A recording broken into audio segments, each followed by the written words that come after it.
Талас Бабановдун тарапташтары митингге чыгышты. Камактагы мурдагы премьер-министр Өмүрбек Бабановду колдоо митинги Талас шаарында өтүп жатат. Саясатчынын тарапташтары облустук драм театрынын жанына чогулушту. Алар Бабановго коюлган айып жалган экенин айтып, соттун жабыктыгына журналисттерди киргизбей жатканына нааразычылыгын билдиришүүдө. Уюштуруучулар митингге 1000ден ашуун адам келгенин маалымдашты. Облустук милициянын эсебинде алардын саны 200-дүн тегерегинде. Бабанов учурда Улуттук коопсуздук комитетинин тергөө абагында жатат. Ал 31-майда Кумтөр иши боюнча УКМКга суракка баргандан кийин кармалган. Бишкектин 1-май райондук сотунун чечими менен 31-июлга чейин камалган. 2011-2012 жылы премьер-министр болуп турган Бабанов өзүнө козголгон кылмыш ишин абсурд деп атаган. Атайын кызмат ага тергөө учурунда алынган далилдердин негизинде иш козголгонун билдирип жатат. Саясатчы камакка алынгандан кийин 7-июнда абактан элге кайрылуу жолдоп, сот жабык өткөнүн сындап, аудио жана видео жазуулар атайылап берилбей жатканын айтты.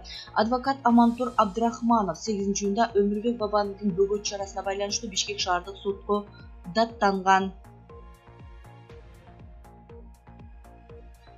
Кыргызстан дүйнөлүк банктан 17 миллион доллар алат. Бул тууралуу Жогорку Кеңештин басма сөз кызматы билдирди. 7-июнда парламенттин эл аралык иштер, коргоо жана коопсуздук комитетинин жыйынында 2021 жылдын 4-мартында Бишкек шаарында кол коюлган Кыргыз Республикасы менен эл аралык өнүктүрүү ассоциациясынын ортосундагы каржылоо жөнүндө макулдашууну жана 2021 жылдын 4-мартында Бишкек шаарында кол коюлган Кыргыз Республикасы менен эл аралык өнүктүрүү ассоциациясынын ортосундагы айылды инвестициялоонун 3-долбоору боюнча 2015 жылдын 12-июнундагы каржылоо жөнүндө макулдашууга өзгөртүүлөрдү киргизүү тууралуу макулдашуу катты ратификациялоо жөнүндө мыйзам долбоору 2-окууда каралып жактырылган. Жыйында ал мыйзам долбоору боюнча экономика жана финансы министринин орун басары Мирлан Байгончуков маалымат берип, ал каражаттын 8,5 миллион доллары грант жана калган 8,5 миллиону жеңилдетилген насыя катары берилерин билдирген.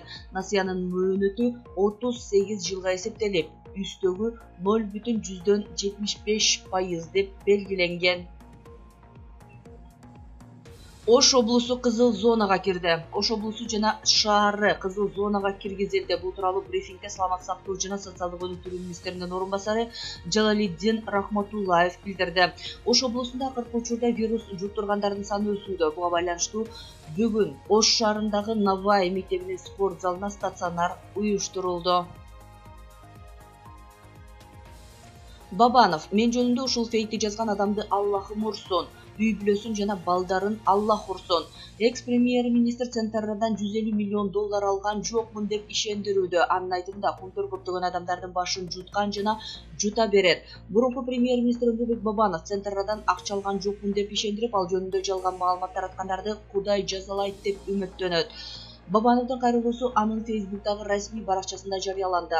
Менин адвокатым келип, интернетте менин Центррадан 150 миллион доллар алдым деген жалган маалыматтар бар экендигин айтты, деди Бабанов өзүнүн кайрылуусунда. Ушул фейкти жасаган адамды Аллах урсун, үй-бүлөсүн жана балдарын жазасы үчүн Аллах урсун. Центррадан жана ал байланышкан компаниялардан 100 доллар пара алгандарды Кудай жазаласын. Урматтуу эл, ушакка ишенбегиле. Кумтөр көптөгөн адамдардын баштарын жуткан жана жута берет. Ошондуктан сот ачык өтүш керек деп эсептейм. Маалым болгондой, кайрылууну мурдагы премьер-министрдин жардамчысы жарыялаган. Эске салсак, экс-премьер-министр Өмүрбек Бабанов коррупцияга шектелип, 31-майда кармалган. Ал Кумтөр боюнча иш боюнча кармалган. 1-май райондук соту аны 2 айга УКМКнын СИЗОсуна камоо чечимин чыгарды. Бабановдун адвокаттары анын камакка алынгандыгын мыйзамсыз деп табуу жана 1-май райондук сотунун чечимин жокко чыгаруу талабы менен Бишкек шаардык сотуна апелляциялык арыз менен кайрылышкан. Күйөөм чала өлүк кылып сабаса да милиция чара көрбөйт. Бишкекте мурдагы күйөөсү аялын сабап салган, бирок ага карата эч кандай чара көрүлгөн эмес. Бул тууралуу жактоочу Шердор Абдыкапаров билдирди. Жолдошум тарабынан мезгил менен үй-бүлөлүк зомбулукка кабылып турдум. Акыркы жолу жолдошум мени чала өлүк кылып сабап, мен ооруканада 22 күн жаттым. Мен Ала Мүдүн ички иштер бөлүмүнө арыз менен кайрылсам, ал жерде алар тартипти бузуу кодекси катары катташкан. Ал эми соттук медициналык экспертиза денеме алган жаракаттарыма карабастан ден соолугума жеңил зыян келтирилген деп корутунду чыгарышты. Күйөөм мурдагы бажы кызматкери, байланыштары жана акчасы бар. Мен ажырашууга арыз жаздым, бирок ал каршы болду. Бирок биз ажырашып кеттик. Ал дагы деле мени аңдып өлтүрөм деп коркутат. 4 балабыз бар. Балдардын баардыгы мени менен жашашат. Батирде турабыз. Кечинде ал мени дагы бир жолу сабап, ачыктан ачык менин телефонумду тартып алды жана кайрып берген жок. Мен акыркы күчүм менен жазып жатам. Унаамдын алдын талкалап, телефонумду талкалады. Бүгүн биз АМИдин ички иштер бөлүмүнө экинчи жолу арыз жаздык. Бирок ал жерде алар толуу эмес. Бейбаштык катары каттады. Эмне үчүн биздин өлкөдө аялдардын жана балдардын укуктарын коргоо системасы иштебей жатат? Денеге келтирилген мындай зыян үчүн күйөөлөр айыппул менен эле кутулушат. Эмне үчүн мыйзам үй бүлөлүк зомбулукту башынан токтотпойт? Эмне үчүн биз күйөөлөрүбүз бизди өлтүргөнгө чейин күтөбүз деп сөзүн жыйынтыктаган ал. ИИМдин өкүлчүлүгү Кыргызстанда издөөгө алынгандар Россиядан кармалууда. Кыргызстандын ички иштер министрлигинин Россиядагы өкүлчүлүгү ар кандай кылмышка барып, мамлекеттер аралык издөөгө алынгандарды аныктоо боюнча ишин улантып жатканын кабарлады. Өкүлчүлүктүн көмөгү менен аймактык укук коргоо органдары тарабынан өз мекенинде издөөгө алынып, Россиянын аймагында жашырын жүрүшкөн жарандар аныкталды. Маалыматта Кыргызстандын 26 жаштагы жаранынын жүргөн жерин аныктоо боюнча иштер жүргүзүлгөнү айтылган. Ага Кылмыш кодексинин 166-беренесинин мурдагы редакциясындагы олуттуу өлчөмдө жасалган алдамчылык фактысы боюнча былтыр мамлекеттер аралык издөө жарыяланган. Ал Бишкектин Ленин райондук ички иштер башкармалыгы тарабынан издөөгө алынып, Россиянын аймагынан кармалды. 2015-жылдын жай айында ататалган жаран BMW үлгүсүндөгү унааны сатып алат.